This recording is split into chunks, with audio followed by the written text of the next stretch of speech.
Hello everybody, welcome to F1 Grandstand. I'm Tony Craig, and if you are an F1 fan, you are in the right place. Hit the subscribe button, join the community and get involved. So, George Russell has demanded a sit down with his Mercedes team following a miserable weekend at the Belgian Grand Prix. Kimi Antonelli way off the pace, and is he having a confidence crisis? And the driver saga continues. But who will be in the Mercedes seats for 2026? Buckle up and let's get into it. So, George calls for an emergency meeting. He's demanded a sit down with his Mercedes team at Brackley following a miserable weekend at the Belgian Grand Prix. Now, the four-time Formula One race winner crossed the line in fifth, whilst teammate Kimi Antonelli failed to score at Spa in P16. Russell's campaign has been pretty good, actually. In the first 7 races, he scored 4 podiums and effectively maximised his results every weekend. But since then, Mercedes' performance has been extremely inconsistent. George held off Max Verstappen to win the Canadian Grand Prix, but he hasn't finished higher than 4th in 6th of the last 7 race weekends. So this is what he said to the media this weekend. Yeah, it was pretty underwhelming, to be honest. We're going to have a big meeting this week with all the designers and engineers to understand the decisions we've made in recent weeks or months and why we've gone backwards. So, hoping for some improvements in Hungary. We made a clear change of direction a couple of months ago, and I think it's been since that point we've taken a step backwards. So, you know, it sometimes takes a few races to understand what the real reasons are for that lack of pace. But clearly, it seems that we need to revert back to what we had earlier in the season. Look, we know he is a great politician, but from his comments, I think we can all agree he's pissed. And not only that, they still haven't sorted his contract out for 2026. But don't worry, I'm coming to that. But we've got to talk about Kimi. So there's Kimi Antonelli, and he's endured a miserable run of form over the last 7 races, with 4 retirements, 2 non-scoring finishes, but he did have his season best result of a P3 in Montreal. So he actually started the 2025 season quite brightly, but he has been unable to match the pace of George Russell. So Antonelli has had 4 DNFs, he's had a 16th and an 18th to his name since the Miami GP, but he has had 1 podium thrown in. He was out in Q1 at Spa, but he was only 3/10 behind Russell. But if we compare that to Canada, where he qualified in P4, he was still 6/10 behind Russell, but finished P3. But he was still 6/10 behind George in the same car. So this brings a whole load of questions, doesn't it? You know, people are asking this question. I think it's a fair question. Like, was it too soon to give Kimi a drive in the Mercedes? You know, when he started the season, he didn't even have a driving license.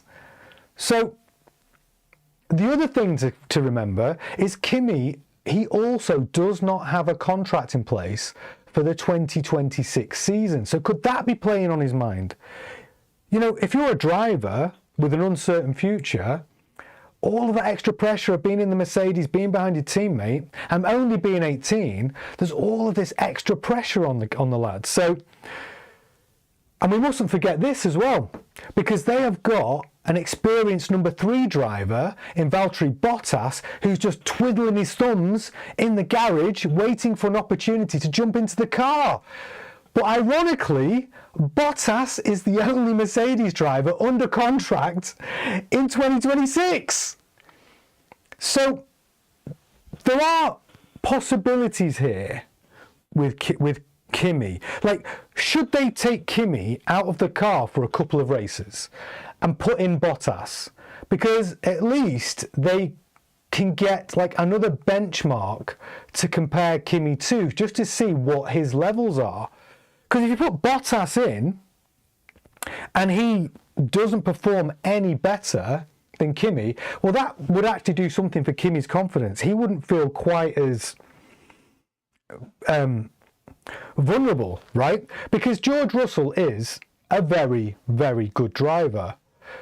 We would expect Kimi to be closer than 6/10, but if Bottas is 6/10, who is also a very, very experienced driver, he's won many Grand Prix, if he's 6/10 behind Russell, well then you can't really be too hard on Kimi at this point. So that's an option the team have. Should they take Kimi out for a couple of races, put in Bottas, and just see how Kimi compares against Bottas? But all of these decisions only come down to one guy.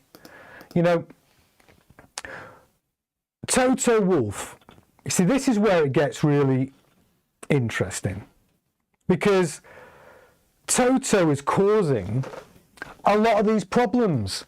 If we look at this weekend in Spa, what did Toto say? You saw it in interviews. He promised upgrades for the car. We're going to upgrade the car. Sound just like him. He promised upgrades for the car, and then when he was questioned about these upgrades, he said, well, they're secret upgrades. We're not going to tell you what they are, but we have secret upgrades for Spa. Did we see any of these secret upgrades for Spa? I'm not sure. They did some weird stuff with the aero where they were trying something out, I think, in FP1. But that's about it. And still no significant upgrades for the car. So that's one thing. The big thing is, if you are a driver and you know that the team principal has been spending lots of time flirting with Max Verstappen, well, what's that going to do to you? How do you feel about that? You know, Max and Toto met up on a holiday, I think it was Sardinia, to talk about Max's future in F1. All the while, you've got George Russell putting in a shift. You know, he's driving the socks off that Mercedes. He's been maximising the performances out of that car, yet Toto hasn't sat with him and signed off his contract for 2026. Now, George isn't stupid. Nobody's stupid. Everyone knows there's one reason why you've not got George to put pen to paper as a matter of urgency. It's because secretly you're hoping to see if there was an opportunity to get Max in the car. And what would that mean for your driver lineup? Would you still have George there, or would you go with the rookie Kimi and Max? Now, as it happens, this was all built around Max's exit clause in his contract. He had this strange exit clause in his Red Bull contract that if by the break, which is coming up at the end of August, the Red Bull is in P4 or lower, he can leave his contract. There would be a payment that had to be made, or he can buy out of his contract, of around 100 million. And Toto was prepared to pay that 100 million. But as it happens, Max finished fourth at the weekend. The Red Bull he's third in the championship, and even if George wins in Hungary and Max doesn't score any points, well, George still couldn't get past Max in the driver standings. He couldn't take that third spot because he's I think he's about 27 or 28 points behind him. So it's nailed on that Max is going to be third in the Drivers' Championship in Hungary. So what does that mean to all this contract talk for the potential drivers from Mercedes? It means that the exit for Max is now impossible. So now Toto has to go back to his number one driver, to George, and go, oh yeah, we're now ready we are now ready to sign your contract. But if you're George, you're probably thinking, Jesus, I don't feel like your number one driver. I don't feel like a priority. So all of this stuff that's happening in the team will be having an impact on the drivers. You know, not to mention we've got Kimi's contract in exactly the same position. He is not nailed on for 2026 either. So Toto's got all of these decisions to make and problems to solve. Zero upgrades that were promised, these secret upgrades, contracts that are just not resolved, drivers not knowing where they definitely are going to be next season. And then you've got Bottas in the background sitting there, one of the most experienced drivers, as their number 3 driver, waiting to get into that car. And he's the only one who's got a contract for 2026. Here's the thing. Toto obviously only cares about the 2026 car and season. That's why he's kept his driver options open as long as possible. That's obviously affected the drivers to a degree. And it's obviously affecting the upgrades that are supposed to be coming for the current car. There are no upgrades coming for that car. They talk as if there is going to be some improvements. Guys, the car is not going to get any significant improvements. The cars are going to be so different in 2026. The engineering is so different that all that focus has gone onto that car and to that power plant. And also, don't forget, Mercedes are supplying another 2 teams on the grid next season. So they'll have 3 of their power plants on the grid next season.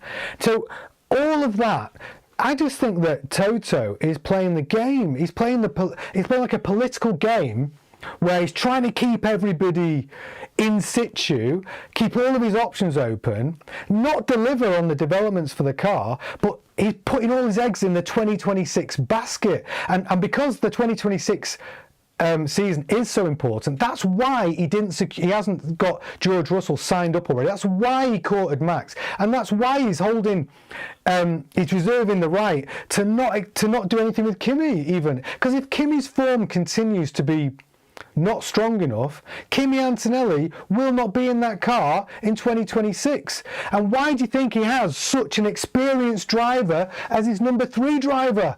Because Bottas could jump in that seat tomorrow and put in a shift. He could put in a performance. You know, Bottas is not slow. So let's be honest.